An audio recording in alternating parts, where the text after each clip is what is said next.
They say every bad decision starts small, so ordinary you hardly notice it happening.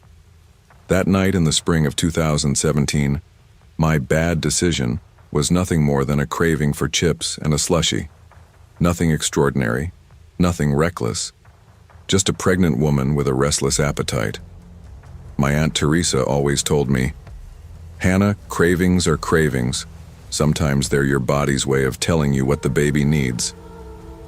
By then, I was 8 months along, my belly stretched tight and heavy. I lived in Tucson, Arizona, in a modest 2-bedroom apartment off East Broadway Boulevard. The desert heat made nights thick and muggy, and my body felt like a furnace. Teresa, my mother's older sister, had taken me in after my messy breakup with David. He wasn't cruel, just careless. He promised me love but disappeared when life demanded more than words. By the time I told him about the pregnancy, he'd already packed his bags. I didn't fight him. I couldn't. Teresa had stepped up like she always did, cooking dinners, rubbing my back, driving me to doctor appointments. But that evening she had come down with a migraine. She'd curled up in her bedroom with an ice pack on her forehead and told me to stay in, lock the door, and rest. I tried. I really did. But the craving gnawed at me. Sour lime chips and cherry slushie, a combination so stubborn in my brain I couldn't ignore it. I argued with myself for 20 minutes. I told myself it was too late, the neighborhood wasn't safe after dark, and anyway, Teresa needed me nearby. But logic doesn't stand a chance against pregnancy cravings. Eventually, I slipped on my sandals, grabbed my purse, and told myself it was just 2 blocks. I'd walked it before. I'd be back in 10 minutes. The 7-Eleven sat like a bright box in the dark, buzzing under its neon lights. Inside, the air smelled like floor cleaner and hot dogs that had been spinning for hours. A couple of college kids were joking near the soda machine, filling big gulps, and the cashier looked bored behind the counter, scrolling his phone. The aisles were quiet, almost too quiet. I waddled over to the snack shelves, scanning for the green bag of lime-flavored chips. Of course, the only one left was sitting too high, just out of reach. I tried stretching my arms upward, rising on tiptoe, groaning as the weight of my belly pulled me back down. That's when I heard a soft, quivering voice beside me. "Here, dear. Let me help." I turned, startled. An older woman stood close, so close I could smell her faint perfume, the kind my grandmother used to wear. Her silver hair was pulled neatly into a bun, but her face was sunken, the skin thin and pale, her eyes a cloudy blue. With surprising agility, she reached up and plucked the chips off the shelf, handing them to me with a smile. "You shouldn't strain yourself," she said, her voice low and sweet. "It's not safe for the baby." I gave a nervous laugh. "Thank you. That's kind of you." She didn't step back. She just kept smiling, her head tilted slightly, eyes fixed on me. "Do you live around here? It's a busy street for someone in your condition." I hesitated. Something about her tone made me wary. I shrugged, tucking the chips into my basket. "Close enough." She nodded knowingly, almost too knowingly.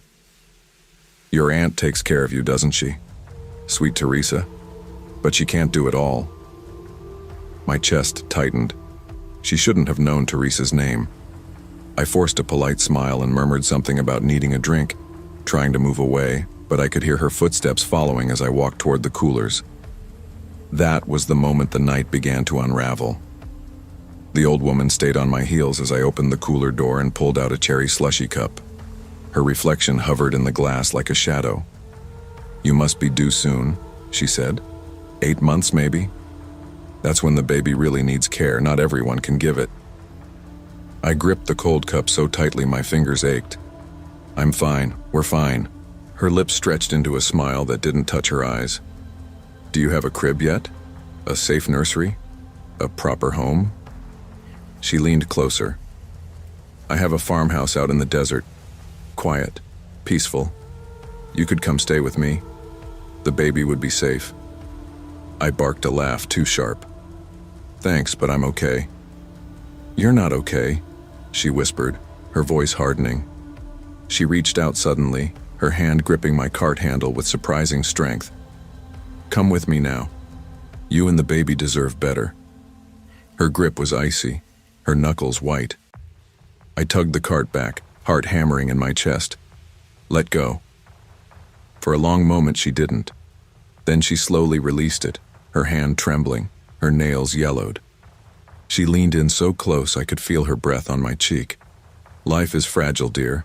One wrong choice and your baby may never see tomorrow." Fear surged through me. I abandoned the drink and pushed my cart fast toward the register. The cashier barely looked up as he rang me out. I swiped my card with shaking hands, desperate to leave. The moment I stepped outside, I exhaled like I'd been holding my breath for hours. The night air was thick and humid, but it felt better than the chill she left in my bones. I told myself it was nothing, just a disturbed woman. Maybe lonely, maybe senile. I almost convinced myself of that. Almost. Until I felt the pressure in my bladder. Pregnancy didn't care about timing. The 7-Eleven restroom sat in a separate building by the parking lot, a dingy single-stall closet with a flickering light. I told myself it would be quick. I'd be in and out before anything could happen. Inside, I locked the door and lowered myself onto the toilet, pressing my hands to my belly, whispering to my son, "We're okay. We're fine." Then I heard it. Footsteps. Soft, deliberate, outside the door. I froze. The footsteps stopped. Silence pressed in around me. My throat tightened. Slowly, I looked up. A shadow shifted above me. The woman's face appeared over the stall partition, inches away, her cloudy eyes gleaming in the dim light. She didn't blink. She just smiled. "Come with me," she rasped. "The baby needs me more than you." I screamed, pure instinct. The sound echoed off the tiled walls, harsh and raw. She didn't flinch. Her bony hands gripped the partition like claws, knuckles white. "Stay away from me," I shouted, stumbling to my feet, fumbling with the stall door. My heart hammered so violently I thought it might burst. Her smile widened. "I want your baby!" she shrieked, the sound rattling in her throat. I shoved the stall door open so hard it slammed against the wall. My sandals slapped against the filthy floor as I bolted out, nearly tripping on the threshold. Behind me, I heard the stall door bang open, her footsteps scraping fast. Keys, purse, car. My mind fired off the words like commands. I fumbled with my bag as I ran toward my old sedan parked under the buzzing streetlight. My swollen belly made me clumsy, my breath coming in sharp gasps. I could hear her shrill voice behind me, closer than I wanted to believe. "You can't keep him." I yanked the car door open, slammed it shut, and jammed the lockdown just as her hands hit the glass. Her face appeared in the window, twisted with rage, her teeth bared. She pounded the glass with surprising force, skeletal fists thudding again and again. "He's mine!" I screamed again, fumbling the key into the ignition. The engine coughed to life. I floored it, the tires squealing as I tore out of the parking lot. In the rearview mirror, I saw her shrinking figure, still pounding the air, still screaming. By the time I reached the apartment, my hands were trembling so badly I could barely hold the steering wheel. Teresa was asleep in her room, her face pale in the glow of the bedside lamp. I sat on the couch in the dark, clutching my belly, rocking back and forth. I told myself it was over. She was just a crazy woman. But the next morning when I reported it to the police, they dismissed it with weary expressions. "Probably a transient. Tucson's full of them," the officer said, jotting notes half-heartedly. "Best to avoid that store at night." I wanted to scream at him.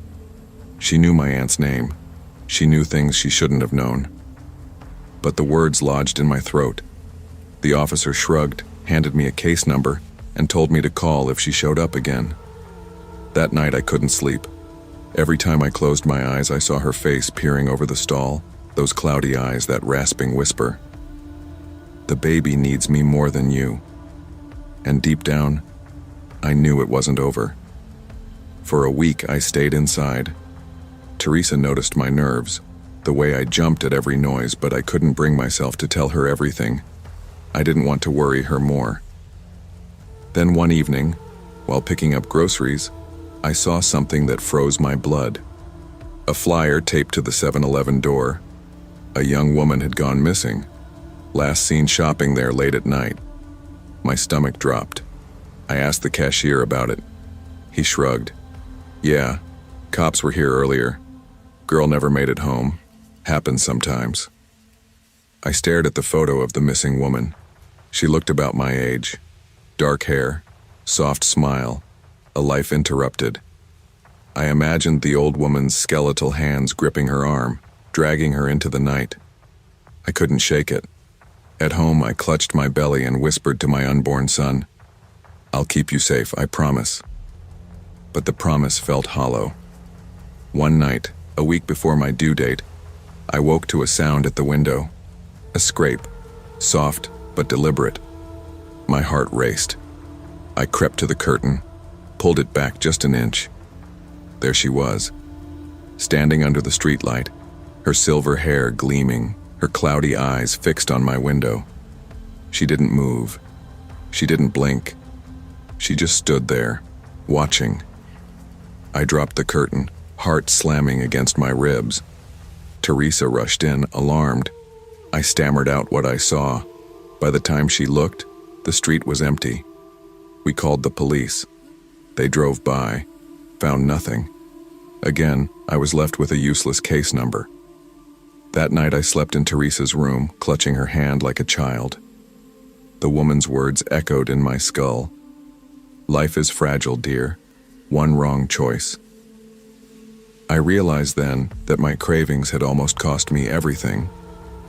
My son was born 2 weeks later, screaming, healthy, perfect. When the nurse placed him in my arms, I cried harder than I ever had in my life. His tiny fingers curled around mine, anchoring me to the world. But even in the hospital, I couldn't shake the fear. I kept imagining her shadow slipping through the door, her voice whispering in the dark. Teresa told me to let it go, to focus on the baby. But trauma doesn't vanish because you want it to. I never saw the old woman again. Not in person anyway. But she stayed in my dreams. Some nights I woke to her voice hissing, "Your baby belongs with me." Other nights I dreamed of clawed hands breaking through the car window, pulling him away. Time passed. My son grew strong, wild, full of life. But every time I drove past that 7-Eleven, I felt a shiver down my spine. The missing girl's flyer had long since disappeared, but the fear never did. I learned something in those months. Safety isn't about locked doors or bright lights. It's about trusting your instincts. I had ignored mine that night, convincing myself a short walk was harmless. I had brushed off the alarms in my gut when that woman first smiled at me. I never ignored them again. Danger often wears a friendly face, and survival depends on listening to the quiet warnings inside us. Life is fragile, and one careless choice can unravel everything. But by learning to trust ourselves, to draw boundaries and protect what matters, we find strength even in fear.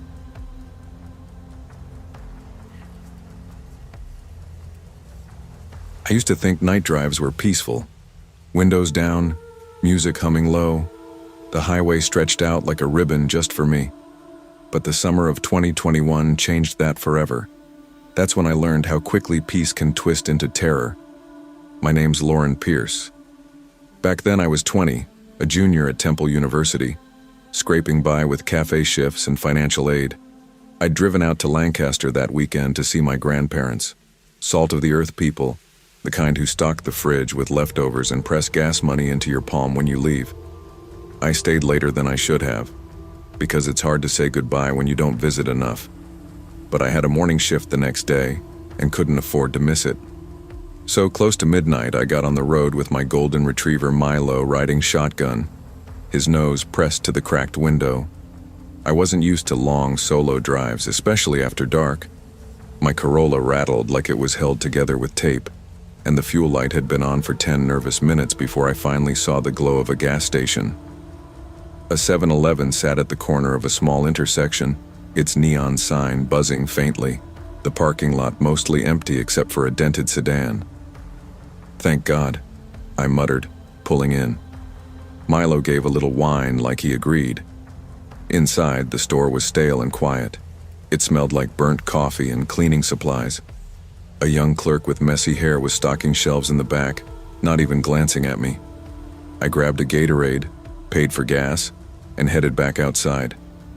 The night air felt thicker somehow. That's when Milo stiffened. He started to growl low in his throat, ears pinned forward, staring at the far corner of the lot. I followed his gaze. A shed sat there, small, windowless, paint peeling. A heavy padlock clamped the door shut. It looked abandoned, like it didn't belong. I tried to shake it off. Dogs bark at shadows, right? I swiped my card, started fueling, telling myself to stay calm. But before the tank was half full, headlights flared across the lot. Then another, then another. 3 black SUVs rolled in, followed by a white van. They pulled up in a neat half circle near the shed, engines humming. My mouth went dry. Milo's growl turned into sharp, warning barks. The doors opened. 6, maybe 7 men climbed out. Hoodies pulled low, one of them gripping a bat. Another had slicked back hair and a smile that made my stomach clench. He wasn't looking at the shed. He was looking at me. I froze with the gas nozzle in my hand, my pulse slamming in my ears. Milo barked, lunging toward the window, teeth bared. The men didn't move toward the store. They moved toward the shed. All except the slick-haired one, who stayed in place, staring like he'd been expecting me. I whispered to myself, "Stay calm, Lore. Just finish fueling." But my hands were shaking so badly I spilled gas on my sneakers, and when he took a step forward, tilting his head with that smile, I knew I wasn't safe. I yanked the nozzle free, shoved it back into the pump, and nearly tripped getting into my car. Milo barked furiously, pressing against the window. I locked the doors fast, my hands trembling. The slick-haired man kept his eyes on me, his grin widening. He tapped something against his thigh, hidden inside his hoodie. The shape looked too familiar. A gun. "Please start," I whispered, fumbling with the keys. The Corolla coughed once, twice before roaring to life. My chest unclenched just enough for me to breathe. That's when I saw the van door slide open. Another man stepped out, dragging a long duffel bag. He dropped it on the ground, unzipped it. Even from the road I could see the metallic glint of something inside. Tools, weapons, chains. My stomach lurched. I didn't wait to find out. Tires screeched as I pulled away from the pump, out onto the empty road. My hands cramped from gripping the wheel. Milo whined, pacing in the passenger seat before finally collapsing against me. For 30 minutes I drove without stopping, heart hammering, scanning the rearview mirror. No headlights behind me, no pursuit. But the image burned in my mind. The shed, the circle of SUVs, the bag on the ground. At the next rest stop, a big one off the interstate, I pulled in under bright lights and finally let myself breathe. My hands shook so hard I dropped my phone twice trying to call someone. But who would I even call? The police? What would I tell them? That I saw men hanging out by a shed? That I thought one had a gun? I stumbled out of the car and vomited into a trash can. Milo stayed close, nudging my leg like he knew I was breaking apart. Back in the car, I pulled up my Maps app and deleted the 7-Eleven's address from my history. Like erasing, it could erase the night. I told myself it was just a meeting, some gang thing, nothing to do with me. I told myself to forget. But I couldn't. The weeks that followed were a blur of school and work. I poured coffee, wiped tables, forced smiles. But in quiet moments, the memory slammed back. That grin, that duffel bag, Milo's growls echoing in my ears. I didn't tell anyone. Not my roommates, not my parents, not even my best friend. Saying it out loud would make it real, and I wanted it buried. But my habits changed. I started carrying pepper spray. I bought a flashlight, a small one that fit in my purse. I even ordered a satellite phone online because I didn't trust cell towers in back roads anymore. One night after my cafe shift, I was scrolling through the news on my phone when a headline stopped me cold. Human remains found beneath abandoned shed, behind 7-Eleven in Idle Creek. The photo showed the same store, the same cracked lot, the same shed. The article was thin on details, but enough. Bones had been uncovered after a tip led police to dig beneath the shed's foundation. Authorities suspected foul play. Investigators called it disturbing. I dropped my phone on the couch and covered my mouth with both hands. My stomach twisted so violently I thought I'd be sick again. The shed, the men, that bag. Milo, curled on the floor, lifted his head like he could feel my fear. I pulled him into my lap and whispered, "We could have been next. They saw us. He saw me." My heart wouldn't slow down. Every sound outside my apartment window made me jump. I knew then that what I'd stumbled on wasn't just some shady meetup. It was something much darker. The nightmares started soon after. I'd dream of the shed door creaking open, of men stepping out of the van with that bag, of Milo barking until silence fell. In one dream I tried to run, but my feet stuck to the pavement while the slick-haired man smiled at me from the shadows. I woke drenched in sweat, my chest aching like I'd been holding my breath. Even awake, I couldn't escape it. Driving late at night became impossible. Every gas station looked sinister. Every car that followed too long in my rear view made me think of black SUVs. One afternoon, my roommate found me sitting on the kitchen floor, Milo pressed to my chest, staring blankly at the wall.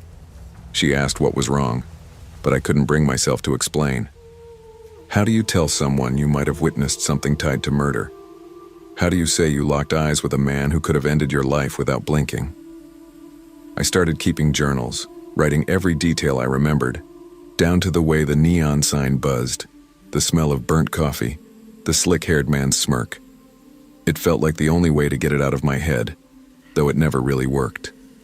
One night I finally drove by a police station. I sat in the lot for 20 minutes rehearsing what I'd say, but the fear stopped me. If those men had been killing and burying people out there, who was to say they didn't have eyes everywhere? Reporting them felt like painting a target on my back. So I drove away. Time dulled the sharp edges of that night, but it never erased them. The 7-Eleven faded into the background of news cycles, replaced by other tragedies. Classes picked up, shifts piled on, and I found ways to function. But I was never the same. I learned to live with a constant alertness. I mapped every route before driving. I carried more than pepper spray. I carried caution. When friends joked about late-night pit stops or pulling off into strange towns, I bit my tongue until it hurt. Sometimes I wondered about the missing lives beneath that shed, who they were, who missed them, and whether the men I saw had been caught, or if they were still out there, circling some other forgotten highway town. Milo's muzzle has gone a little gray since then. He still rides shotgun, his presence steady, his growl deep when something feels off. Maybe he saved me that night more than I'll ever know. I still drive through Lancaster to see my grandparents, but I take different roads now, no matter how much longer it takes. And when I see a lonely 7-Eleven glowing on a dark corner, I keep driving. Because I've learned the hard way. Some places aren't just gas and coffee. Some places hide things you're never meant to see. Evil doesn't always announce itself. Sometimes it hides behind ordinary places, waiting for chance encounters. Trusting your instincts isn't paranoia, it's survival. If something feels wrong, it probably is. And it's better to drive an extra mile in fear than to stop and never make it home. People talk about safe places like they actually exist. For me, that place was a 7-Eleven on East Johnson Street in Madison, Wisconsin.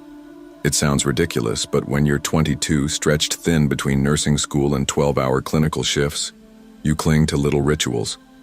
Mine was walking into that brightly lit store at odd hours, grabbing an energy drink or a bag of pretzels, and just standing there in the hum of fluorescent lights, pretending I wasn't so alone. I was exhausted all the time. My apartment was a shoebox with paper-thin walls, and my roommates were either partying or asleep.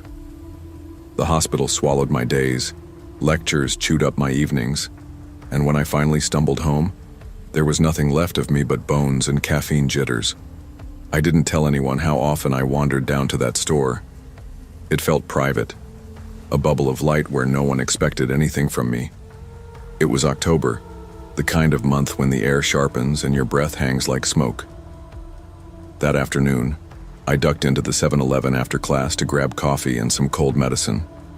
I had been fighting off a scratchy throat, and the automatic doors gave me the faintest sense of relief as they whooshed shut behind me. That's when I noticed him. He stood in the medicine aisle, tall but thin, pale under the buzzing lights. His hoodie was black, pulled low, his posture stiff like he was waiting for something. His eyes followed me, hollow and unblinking. I tried to ignore it, reaching for a bottle of cough syrup. "You look tired," he said, voice flat. I startled, then gave a nervous laugh. "Yeah, long week." I turned to go, but he followed. "What's your name?" His steps closed the space too quickly. "Claire," I muttered, not wanting to sound rude. His lips curled in a strange smile. "Claire? That's pretty. You should give me your number, I can help you feel better." Something inside me nodded. Fear mixed with politeness, that old trap women know too well. My hands shook. I wanted to leave, but I didn't want him angry. So I scribbled my real number on the back of a receipt and handed it over. He slid it into his pocket, eyes gleaming like I'd given him a gift. I rushed through checkout, clutching the medicine like a lifeline, and practically ran home. I told myself he was just lonely, maybe awkward, that's all. But when my phone buzzed later that night with an unknown number saying, "I'm outside," my heart stopped cold. I pulled back the blinds with trembling fingers. Under the streetlight, a beat-up sedan idled. A figure leaned against it, smoking. Hoodie pulled up, his face tipped toward my building. I dropped the blinds so fast they rattled. My chest squeezed. Seconds crawled by, the phone buzzing again. "Don't be scared, Claire, come down." I turned off every light and sat on the floor, knees pressed to my chest, phone clutched tight. He didn't leave for hours. I lay awake listening to the low rumble of his engine. The messages didn't stop. At first it was harmless, or at least he wanted it to sound that way. "Saw you at the hospital. You smiled at me. You want me too." Then, "Don't ignore me. I know where you live." I deleted them, blocked the number, but new ones always came. New numbers. Same words. The same creeping sense that he was always close. I started spotting him everywhere. At the 7-Eleven, parked at the far end of the lot. In the library, sitting quietly in a corner, eyes never leaving me. Once I thought I saw him outside the hospital parking structure, leaning against his car like he'd been waiting. My family told me to call the police. My mom's voice cracked on the phone. "Claire, this isn't normal, he's dangerous."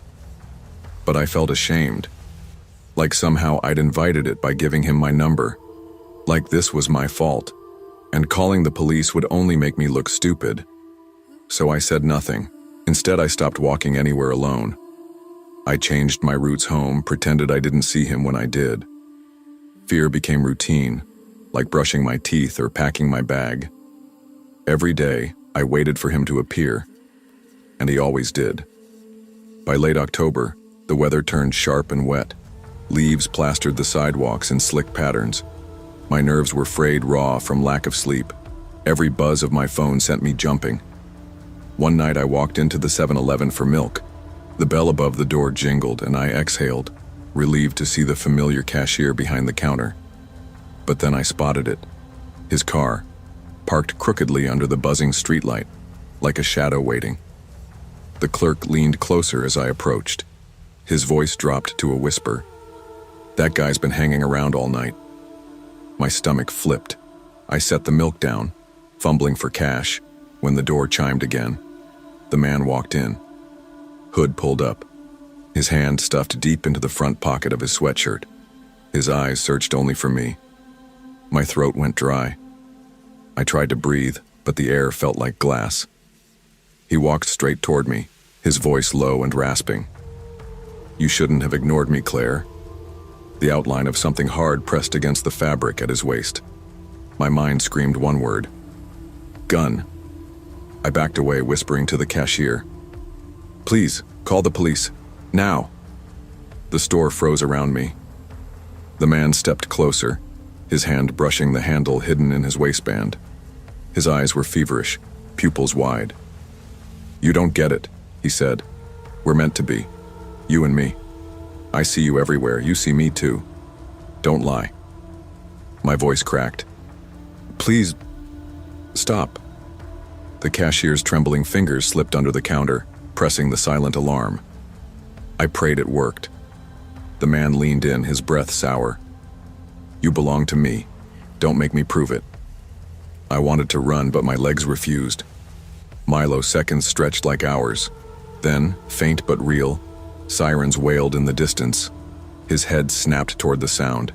His grip twitched toward the gun. For one terrifying heartbeat, I thought it was over.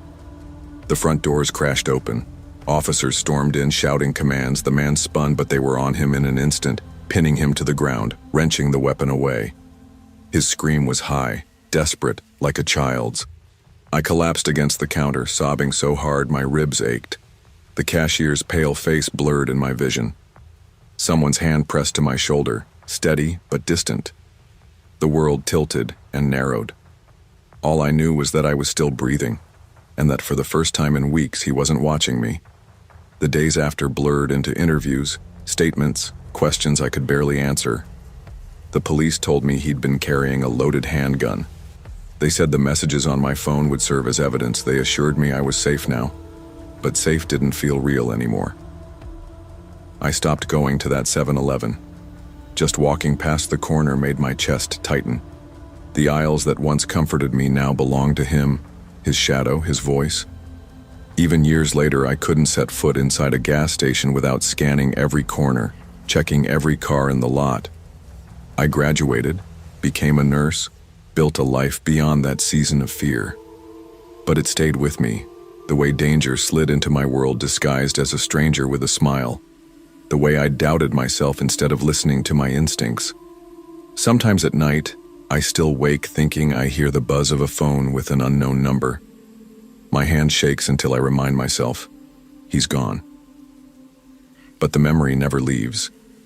Because once you learn how easily your sanctuary can shatter, you never look at safe places the same again. Kindness should never come at the expense of safety. Too often we dismiss our instincts to avoid offending someone, but predators rely on that hesitation. Trust the knot in your stomach. Trust the growl in your chest. Your life is worth more than politeness.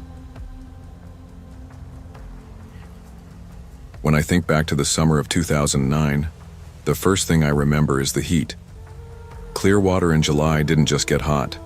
It pressed down on you, sticky and relentless, like the air itself wanted to smother you.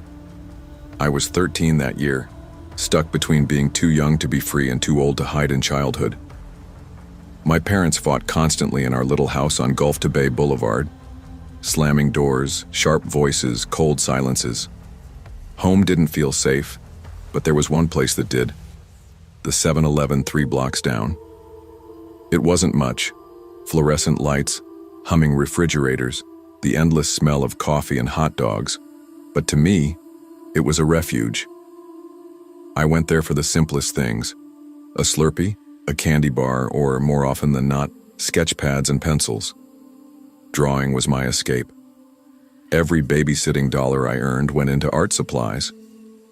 At home, when voices rose, I'd retreat to my room, pencils scratching across paper, creating worlds where no one yelled and no one left. That afternoon in late July, I jingled a pocket full of coins as I walked barefoot in sandals toward the store. The sun baked the pavement, and sweat trickled down my back. My plan was simple.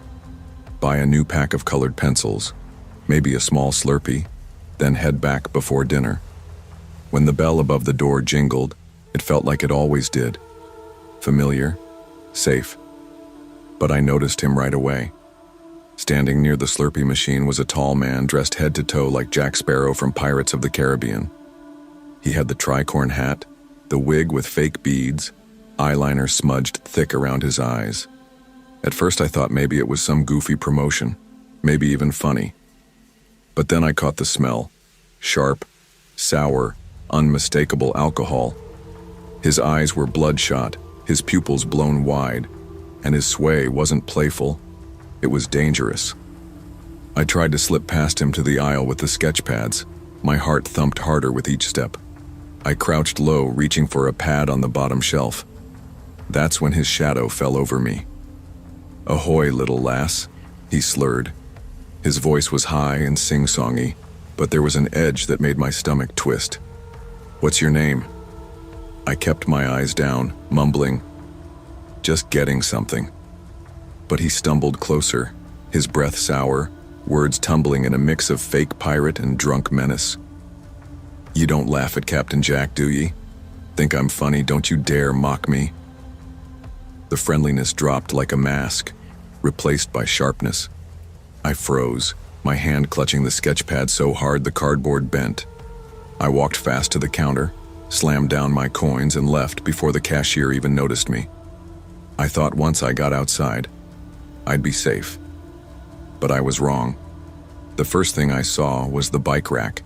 My bicycle, my only way home, was gone. The lock chain hung loose, snapped like it was nothing. Then I heard it, the metallic ring of my bike bell. My head whipped around and my stomach dropped. Across the parking lot, the Jack Sparrow man wobbled on my bike, pedaling in uneven circles, his face split into a manic grin. "You're mine now, lass," he shouted, his voice echoing across the lot. "The sea be callin'." He rang the bell over and over, the sound high-pitched and cruel. My heart raced as I clutched the sketch pad to my chest. "That's my bike," I shouted, my voice cracking. He swerved toward me, wobbling dangerously, and shrieked, "A captain needs a mate. You'll do just fine." For a split second, I couldn't move. The parking lot spun with heat and noise. Then instinct kicked in. I ran, my sandals slapped against the asphalt, my chest burning, my vision blurring with tears. Behind me, the bike bell clanged like a twisted game of tag. He screamed curses, his voice bouncing between pirate nonsense and something darker, less human. I didn't know where I was running, just away. My legs ached, lungs screamed, but I kept moving. Then, out of nowhere, headlights swept across the lot. A pickup truck screeched to a stop just feet from me. I threw my arms up, screaming. The man tried to turn sharply, but his drunken balance gave out. My bike twisted under him, sending him sprawling onto the pavement. He let out a shriek, half pain, half rage. The driver, a middle-aged man with wide eyes, jumped out, phone in hand. "You okay, kid?" I could barely speak. He took my bike. He's crazy." The man on the ground staggered to his feet, hat slipping sideways, eyeliner streaking with sweat. He spat curses, pointing a shaking finger at me. "You'll regret this, lass. Mark my words." Then he bolted behind the store, disappearing into the strip of trees beyond. I collapsed beside the truck, gasping, clutching my sketch pad like it was a shield. My bike lay twisted in the lot, frame bent, chain dangling uselessly. Its bell gave one last faint ring in the humid air. The driver called the police, his hand steady, even as mine shook uncontrollably. Within minutes, 2 patrol cars arrived, lights flashing red and blue against the store's neon glow. Officers searched the wooded strip behind the store, but he was gone. They took my statement, asked for descriptions. Tall, white male, dressed as Jack Sparrow, heavily intoxicated, I repeated like a broken record. It sounded absurd even as I said it. A drunk pirate stole my bike and chased me across a 7-Eleven lot. But the officers didn't laugh. One of them, a woman with her hair tied back, knelt so her eyes met mine. "You did the right thing running, sweetheart. You kept yourself safe." Safe. The word felt fragile in my mouth. My parents showed up later, furious with themselves for letting me walk to the store alone. But at 13, I had begged them for freedom, convinced I could handle myself. That night, I saw the cracks in that illusion. I didn't sleep for days. Every time I closed my eyes, I saw him riding toward me, grinning, eyes wide, ringing that bell. In the silence of my room, I swore I could hear it still. Tinny, mocking. Weeks passed, but the fear lingered. I refused to walk to the 7-Eleven alone again. If I needed sketch pads or pencils, my mom drove me. I hated it. I hated feeling like a child, like freedom had been snatched away. But at night, when the house filled with my parents arguing, I realized something. Freedom meant nothing if I wasn't safe. The police never found him. The official report called it an isolated incident. To everyone else, it faded like a strange summer story. To me, it lived on. Even at school, I found myself jumping at sudden noises. When kids laughed about Halloween costumes, I felt sick. Jack Sparrow jokes made my skin crawl. Pirates weren't funny anymore. My bike sat mangled in the garage, a silent reminder. I couldn't bring myself to ride again. Years have passed since that summer. I'm an adult now, and Clearwater feels far away.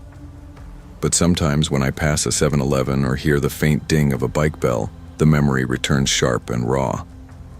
That man in costume, drunk, unstable, dangerous, changed something in me. He shattered the illusion that familiar places are automatically safe. He taught me how quickly ordinary moments can turn into nightmares. But he also taught me something else, something I carry with me still. My instincts matter. That knot in my stomach when I first saw him, that was my body warning me. And next time, I won't ignore it. I don't hate 7-Elevens. I don't even hate sketch pads or colored pencils. I still draw, and in some strange way, art is the reason I was there, the reason I survived. What I do hate is how close I came to being another missing flyer on a store window. You don't owe strangers politeness when your safety is on the line.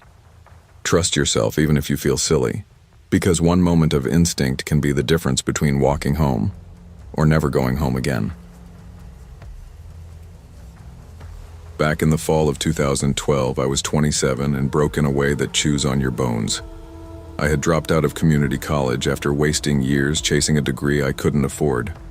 Credit card bills stacked on the counter, the bank kept calling about my overdue car loan, and the only steady paycheck I could find was guarding a 7-Eleven at night in Ashford Ridge, Virginia. I didn't like nights. The quiet turned heavy, and my imagination never let me rest. But I told myself it was better than nothing. Just a few months, I thought, enough to pay off some bills. The store was undergoing renovation, which made it worse. Half the ceiling tiles were cracked, some of the lights flickered endlessly, and there was an entire back storage wing sealed off with plaster dust and plastic sheeting. Customers never saw that part, but I couldn't stop thinking about it.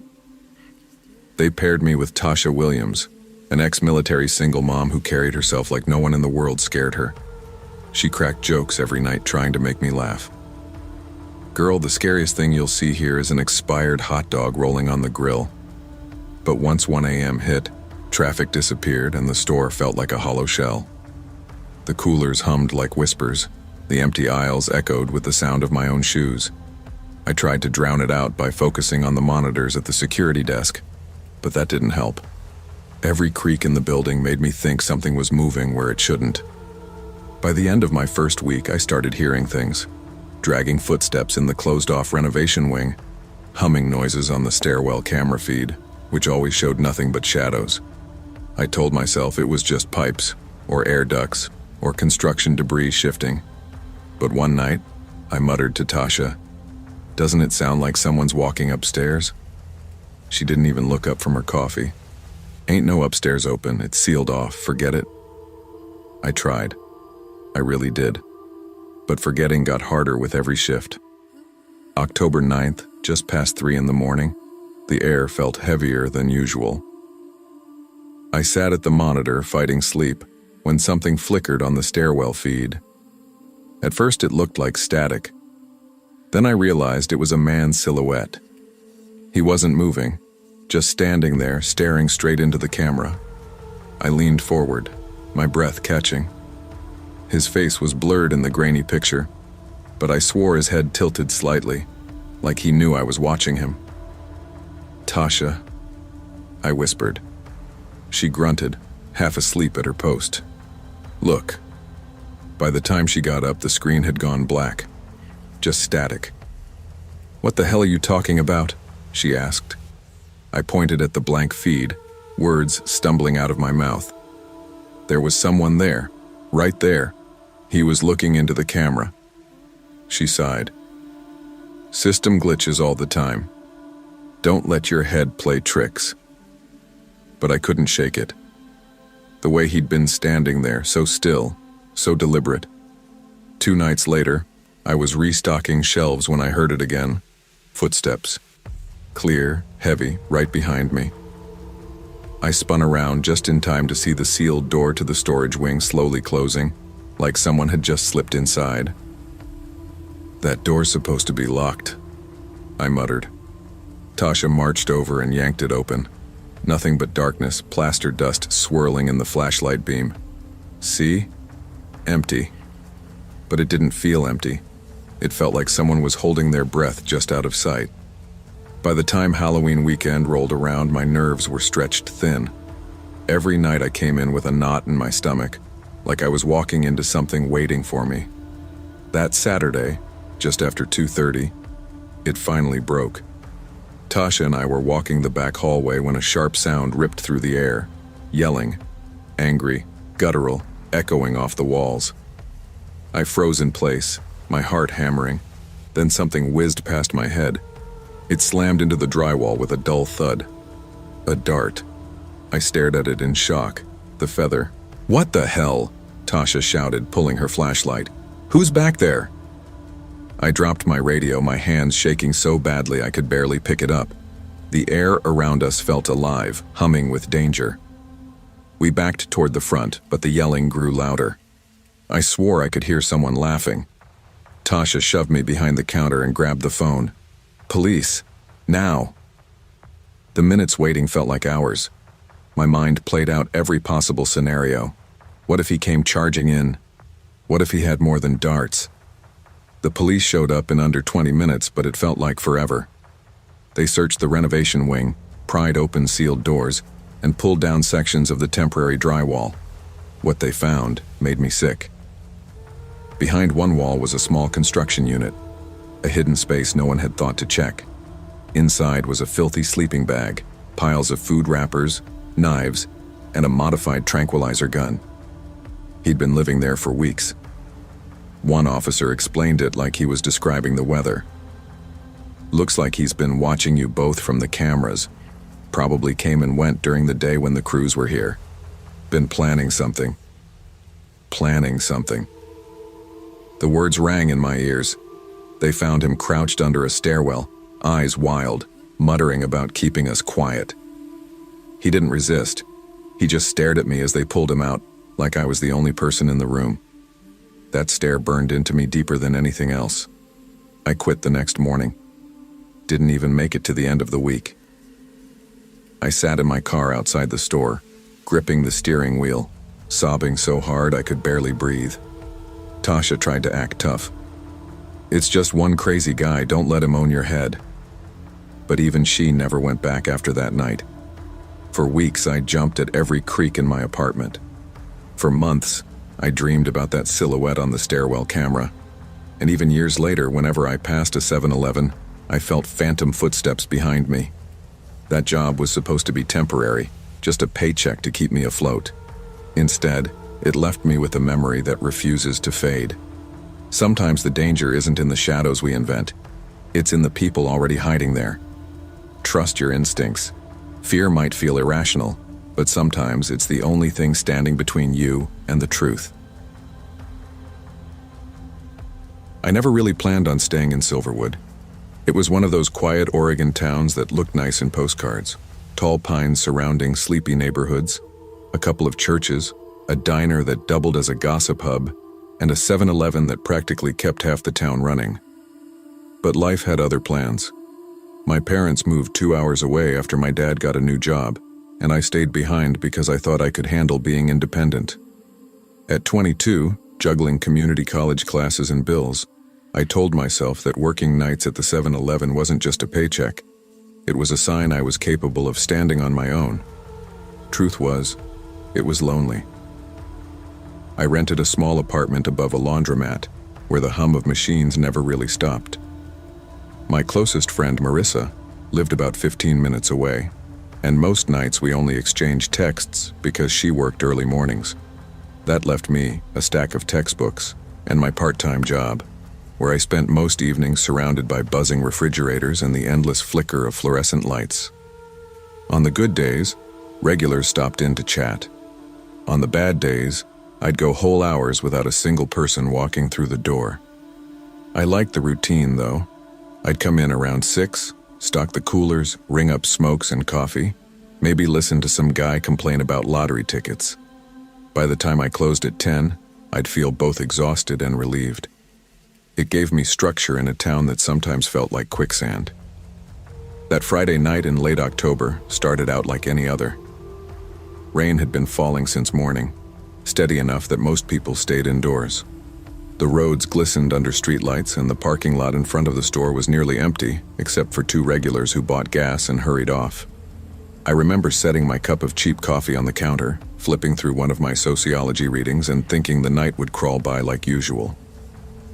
Then, just past 9, the door chimed. A man walked in, and everything about him felt out of place. He wore a long blue raincoat, hood pulled low, a baseball cap tucked underneath. Water dripped onto the tile as he moved, but what unsettled me wasn't the wet clothes. It was the silence. Most customers at least muttered hello. He said nothing.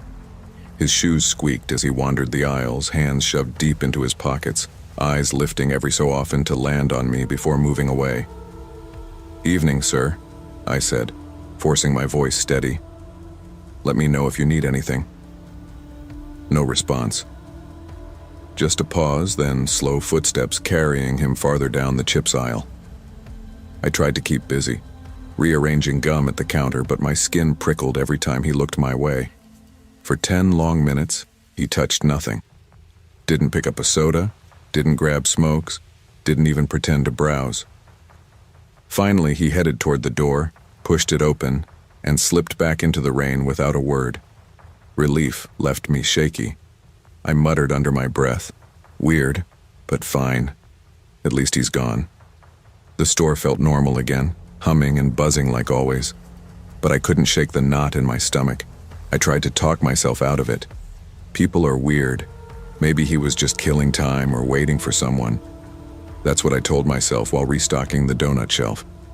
But when the headlights swept across the glass doors at 9:45, I froze.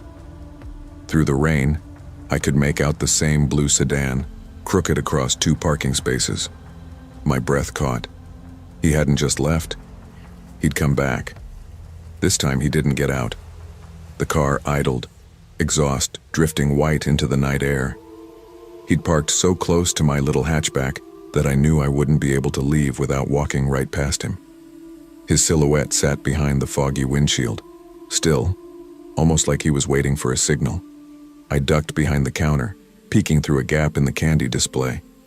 My hands shook as I grabbed the store phone and dialed my manager. Straight to voicemail. I whispered into the empty store, "It's fine. Just wait it out. Maybe he'll leave." But he didn't. Minutes crawled by. The sedan stayed, headlights off now, engine still humming. Every so often, I thought I saw his head turn, maybe glancing toward the store, maybe toward my car. At 10 closing time, I locked the doors earlier than usual, twisting the bolt with trembling hands. The idea of walking into that parking lot alone made my stomach lurch. I tried calling the non-emergency police line, but the rain must have been messing with reception because the call dropped twice before I could even explain. My chest tightened. I crouched behind the counter, heart thudding so loud I swore it echoed off the glass doors. 10:15. Still there. His engine purred, steady, patient. I texted Marissa. "There's a man outside my shift. Won't leave. He's parked by my car. Please come." Then I pressed my forehead against my knees and prayed the screen light wouldn't give me away. By 10:25, I felt like I'd been holding my breath for an hour. Every sound outside, the rain hitting the roof, a truck splashing past on the highway, made me flinch. I whispered, "Don't panic, don't panic."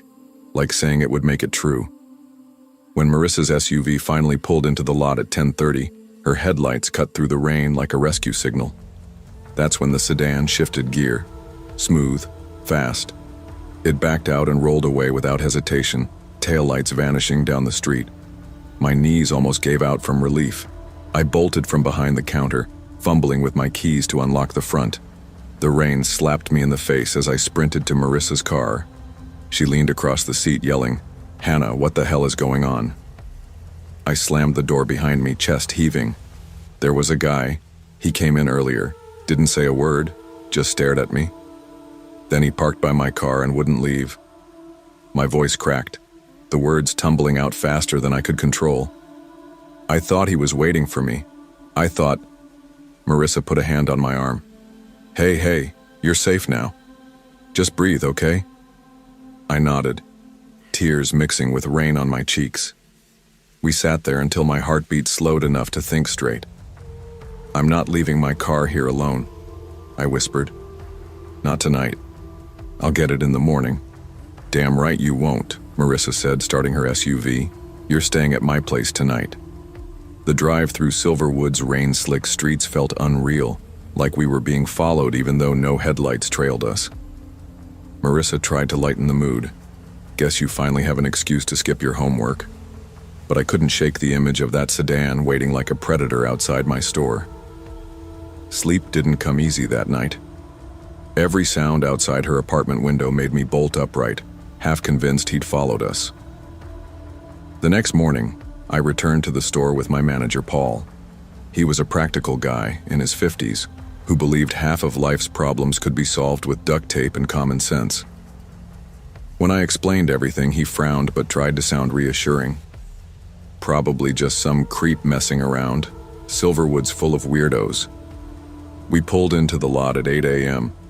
The sedan was gone, of course, but something else caught my eye. Muddy footprints near the back door of the store, big ones leading up to the service entrance and back again. My throat tightened. "Those yours?" Paul asked. I shook my head. "No, I never go out back." He crouched, examining them. Could be kids, could be anything. But we both knew it wasn't.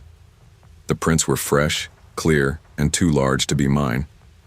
My stomach knotted again. Whoever he was, he hadn't just sat in his car. He'd circled the store, checking exits. Paul called the local cops, who took a quick report but didn't seem too concerned. "Without a plate number or a clear description, there's not much we can do," one officer said, scribbling notes. "Blue sedan," I repeated, voice tight. "Blue raincoat, baseball cap." The officer nodded sympathetically. "We'll keep an eye out." That was it. No follow-up, no patrol car stationed nearby. Just keep an eye out. By the time I left with Marissa later that day, I'd already decided. I was done. I gave Paul my 2 weeks' notice. He tried to talk me out of it. Don't let some weirdo scare you off a steady paycheck. But the decision was final. No job was worth that kind of fear. I lasted only 1 more week before quitting outright. Every night the rain seemed louder, the shadows darker. Even when the sedan never returned, the possibility was enough to keep my pulse racing. Customers' faces blurred into one another, and I caught myself flinching at the bell over the door. The night I walked out for the last time, rain tapped against the glass like a reminder. I shut the register, locked the doors, and whispered a quiet goodbye to the buzzing lights. Marissa picked me up, like she had that first night, and I let myself exhale for the first time in days. Life moved on. I finished community college, moved to Portland, got a job that didn't keep me alone in a store after dark. But even years later, when rain streaked across my windshield, my pulse quickened. I'd see flashes of a blue raincoat in my memory, a sedan idling just out of reach, and the knowledge that not every customer walks in for snacks. Some just wait, watching. Never ignore your instincts. The unease in your gut is often the first alarm when something isn't right. Trust it. Fear can keep you alive, and it's better to overreact and be safe than to stay quiet and risk becoming someone's victim. Evil doesn't always announce itself. It hides in plain sight, under raincoats and baseball caps, waiting for you to doubt yourself. Arizona summers have a way of making you feel like you're living in an oven. The heat doesn't just surround you, it crawls into your lungs, wraps around your skin, and sits heavy on your shoulders until you're too tired to argue with it anymore. That June of 2018 was no different. Every day felt the same. Wake up, rush to drop Liam at his summer camp, drive to my job at the dental office for half a day, then juggle errands before the sun fell and the asphalt cooled enough to breathe again. I wasn't planning on going to 7-Eleven that afternoon. Honestly, I hated running errands in the middle of the day when the temperature pushed past 100, but Liam had been begging me all week. He's 9, stubborn in a way I like to pretend he got from his dad, though truthfully it's all me. He wanted a slushie, bright red cherry with enough sugar to fuel him for days. I kept saying, maybe later, maybe this weekend. But by Friday, the whining had turned into bargaining. Mom, please, just this once, I'll even do the dishes. So there we were, pulling into the 7-Eleven off East Broadway, my car's AC blasting but still unable to keep us from sweating. I told myself it would be a quick stop. Bottled water for me, sunscreen because I'd run out, snacks for him, and his coveted slushie. I even promised myself a guilty pleasure, maybe a pack of sour gummies if the line wasn't long. Inside, the air conditioning hit us like a blessing. The familiar buzz of refrigerators, the soft humming of soda machines, and the faint static from an old radio behind the counter gave the place its usual background noise. A delivery guy wheeled crates of soda toward the back, nodding as we passed. For a moment, everything felt perfectly normal, exactly like the 100 other times we'd come here. Liam darted ahead, sneakers squeaking on the tile, straight for the toy rack by the slushie machine. I let him go, rolling my eyes with a smile.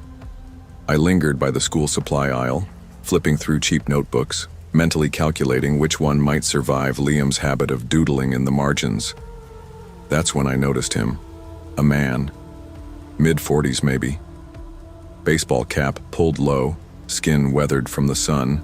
No basket, no cart. He wasn't holding anything. He was just standing at the end of the aisle, not looking at notebooks, not looking at snacks, looking at my son. My throat went dry. I forced my feet to move quickly, closing the space between Liam and me.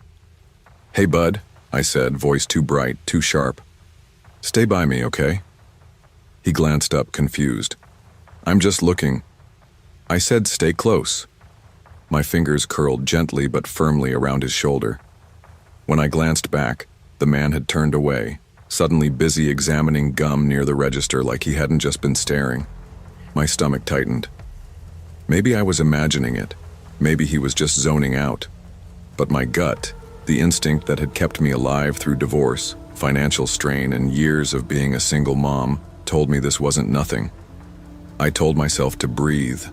Just buy the water, buy the snacks, get the slushie, and leave. But no matter where I went in the store, I felt him nearby. I tried to brush it off as coincidence. People cross paths in small stores all the time. But every aisle I turned into, he was there. Near the chips, near the cooler, near the candy. Always close enough to notice. Never close enough to confront. He didn't pick up a single item. His hands stayed in his pockets, his pace slow, deliberate.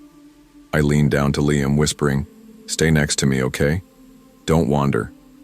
He frowned, slushie cup in hand. "Mom, what's wrong?" "Nothing," I lied. Just humor me." At one point, I caught his reflection in the glass of the freezer door. He was standing only 2 aisles away, pretending to look at bottled juice. His head tilted slightly toward us. My chest tightened. Every nerve in my body screamed to get out. I pushed through checkout faster than I ever had. I grabbed water, sunscreen, Liam's snack, and motioned for him to follow. My smile at the cashier was tight, robotic. "Evening," I muttered. He rang us up, unfazed, as if nothing unusual was happening. Maybe nothing was. Maybe it was all in my head. But when we stepped outside, the sun blinding and heat pressing down, my stomach dropped. There he was, already outside. He crouched near my car, pretending to tie his shoelace. Except he wasn't really tying anything. His head turned ever so slightly, eyes flicking toward us. The casual act was too casual. My skin prickled. He'd been inside the whole time we were. There was no way he could have beaten us out unless he'd been waiting for us. My voice came out in a whisper. "Nope, we're not doing this." "Doing what?" Liam asked, confused.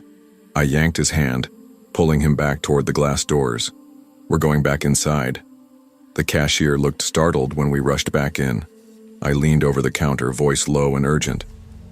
"That man outside, he followed us through the aisles. He's crouched by my car right now." The cashier's brow furrowed. "You sure?" "Yes, I'm sure." My voice cracked. "Please, can you call your manager?" He picked up the store phone without argument. Within a minute, a stocky man in a red polo appeared from the back, looking annoyed until he saw my face. I explained in a rush, words tumbling over each other. He nodded slowly. "Stay here," he said, gesturing toward the counter. "I'll check it out." Through the window, I watched him step outside, shoulders squared.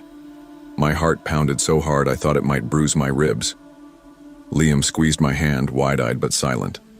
Minutes ticked by. The manager walked back in, shaking his head. "He's gone." "Gone?" I repeated.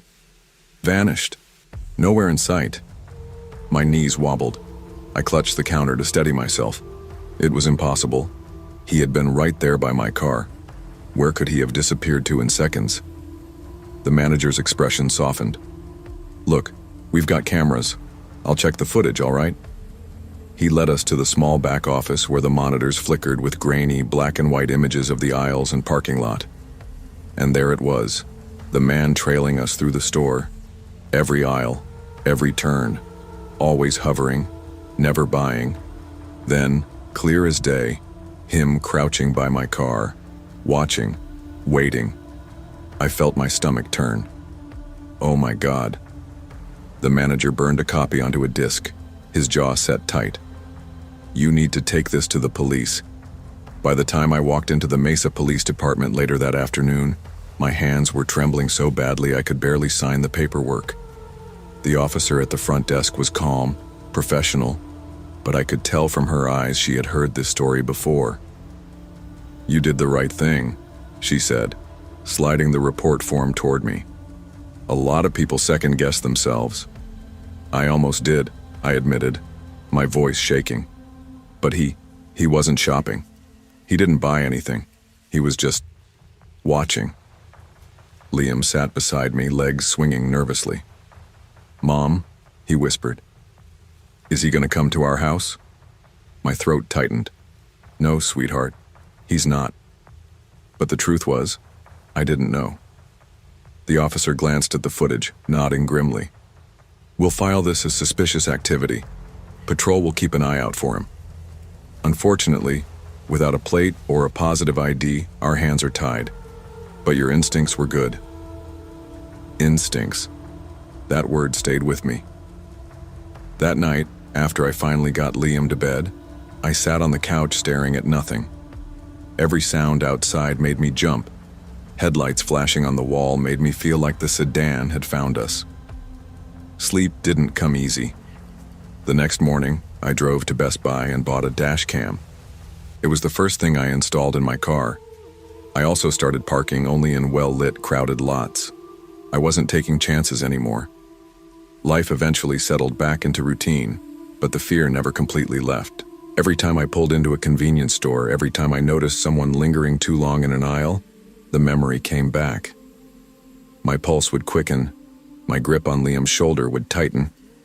He never got that slushy. It felt trivial after what happened. I promised him I'd make it up to him, and I did. Different store, different day. But I never again looked at 7-Eleven as just a convenience store. For me, it became the place where ordinary errands turned dangerous, where a stranger's quiet obsession almost became something much worse. Sometimes I wonder what would have happened if I hadn't trusted my gut, if I'd brushed it off as coincidence and walked to my car anyway. The thought still makes me shudder. Danger doesn't always announce itself loudly. Sometimes it lurks in quiet stares, in footsteps that echo too close, in the uneasy feeling you try to dismiss. Instinct is a gift, especially for parents. It's the alarm bell you can't afford to ignore. Trust it, even when it feels inconvenient. It's better to walk away looking paranoid than to walk into a situation you can't escape. When I think back to being 16, most memories feel like fragments of a life that belonged to someone else. The long walks home from school, the pop quizzes I thought would define my future, the nervous excitement of having a driver's license still so new that the plastic smelled fresh.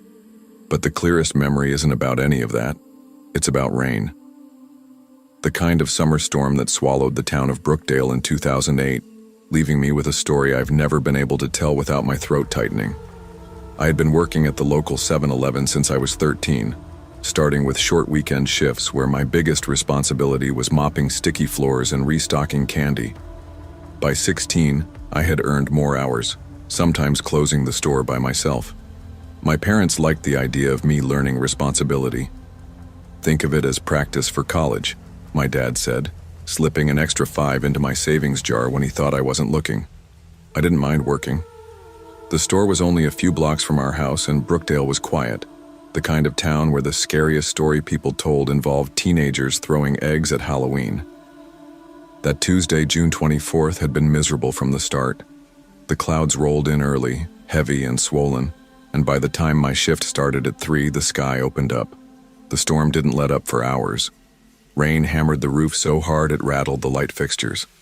Each time the door swung open, a blast of damp air rushed in, bringing the smell of wet asphalt and gasoline. Customers trickled in soaked and cranky, grabbing coffee or lottery tickets, muttering about how bad the roads had gotten. By 6, my sneakers squished when I walked. The leak near the slushy machine hadn't been fixed, so I had to mop constantly. I told myself it was just another long shift, nothing unusual. I didn't know then how much that night would mark me. When my short meal break came, I dropped onto the stool in the back room with a sigh. My stomach growled. I reached into my bag for my wallet and froze. It wasn't there. I remembered immediately. I'd tossed my wallet into the cup holder of my car after school, too distracted to bring it inside. Normally, no big deal. My car was only a few yards from the store, parked in the tiny lot that served mostly regulars. But when I peered out the front windows, my stomach tightened. The rain had turned vicious. It sheeted across the lot so thick I could barely see the gas pumps. The neon, "Open 24 hours" sign blurred into a smear of pink and blue. I hesitated. No one else was around. The delivery guy had already left, and the next shift worker wasn't due until 10. It was just me and the storm. I muttered under my breath, "It's just 2 minutes. Just run." I grabbed the store keys, shoved them into my hoodie pocket, and pushed the door open. The rain slapped against my skin instantly, icy and heavy. My sneakers splashed through deepening puddles. I squinted through the downpour, fumbling with my car door. That's when I saw him. At first, I thought it was just a man waiting out the storm. An old guy, maybe in his 60s, hunched 2 cars down. He wore a gray coat so soaked it clung to his thin frame. His head was bent like he was digging through his own car. I almost felt sorry for him, drenched like that. "Sir?" I called nervously. "You okay out here?" The moment the words left my mouth, he jerked his head up. I'll never forget his eyes, wide, frantic like he'd been caught. And then he moved. He lunged toward me. There was no hesitation, no slow shuffle like an old man in the rain. His hand came out of his coat, and even through the storm I saw it, the unmistakable glint of a knife. My body reacted before my brain did. I yanked my door closed, the lock clicking just as he grabbed at the handle. The sound of his fist hitting the glass echoed louder than the thunder. I screamed, shoving my weight against the door as if it would make a difference. His face was inches from mine, rainwater streaming down, teeth bared. Panic surged. I bolted. Throwing the door open on the other side, I stumbled into the rain, nearly losing my footing. I sprinted back toward the store, slipping on the slick pavement. My lungs burned, the downpour drowning out my own cries. I slammed into the glass door, fumbling with the keys, finally yanking it open and shoving myself inside.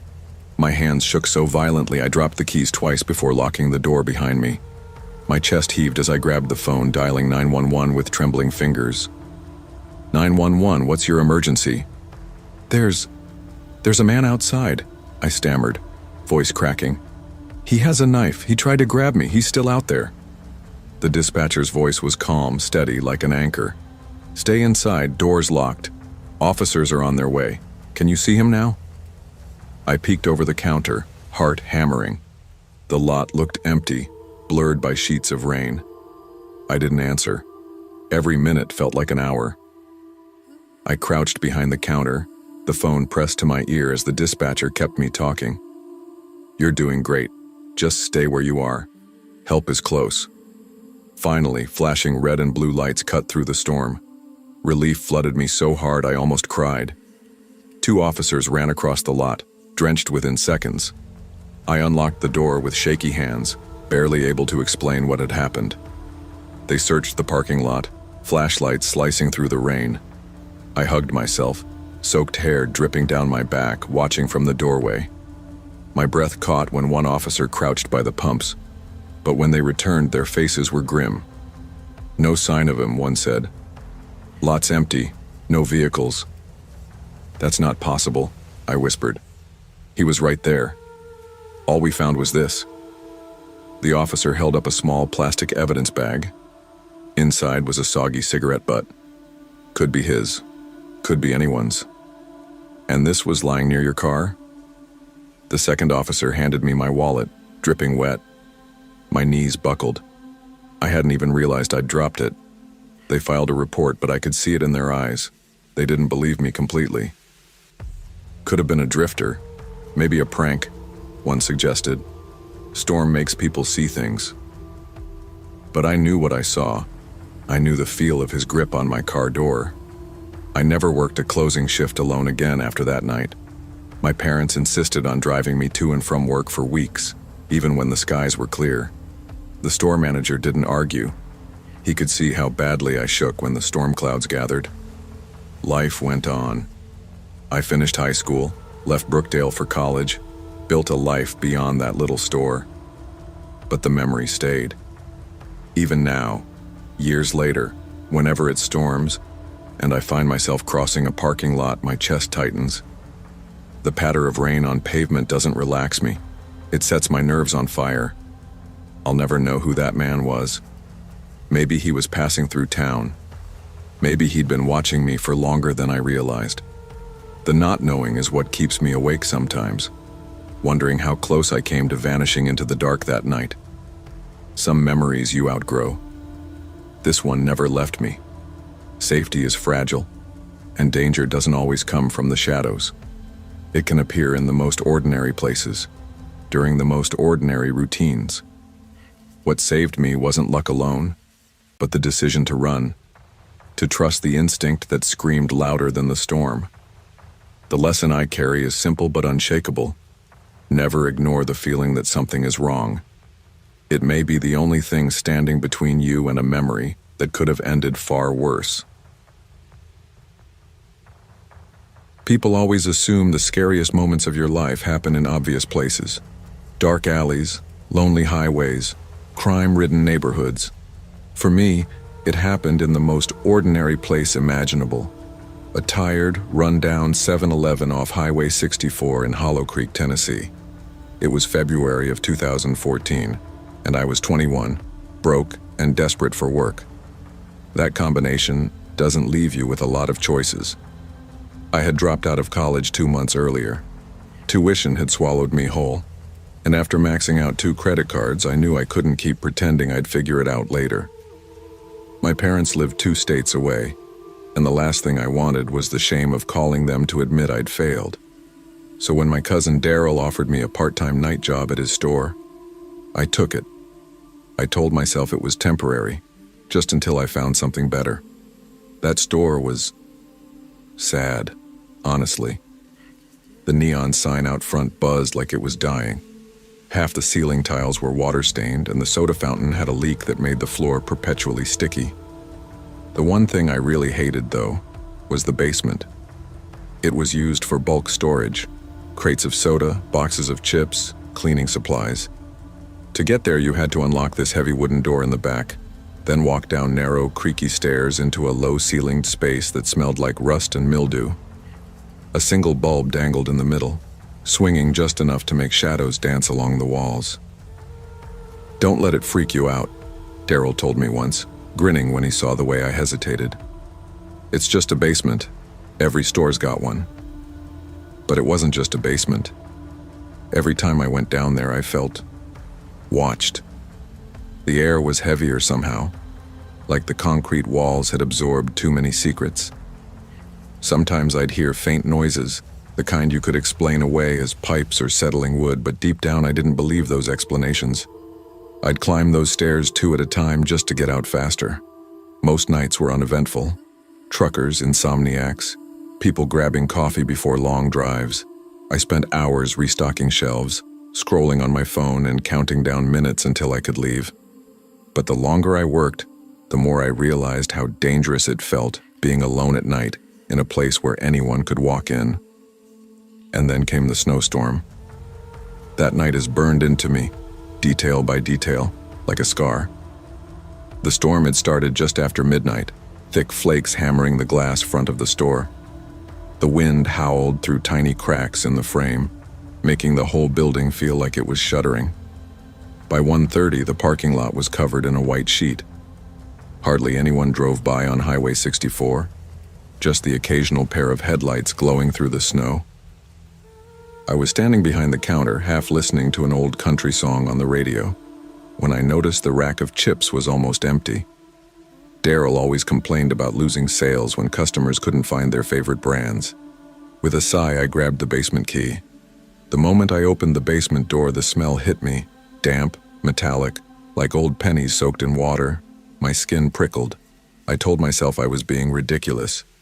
"Get the chips and get out," I muttered, switching on the flashlight we kept for when the bulb blew. The stairs creaked as I stepped down, my breath echoing too loudly in the narrow space.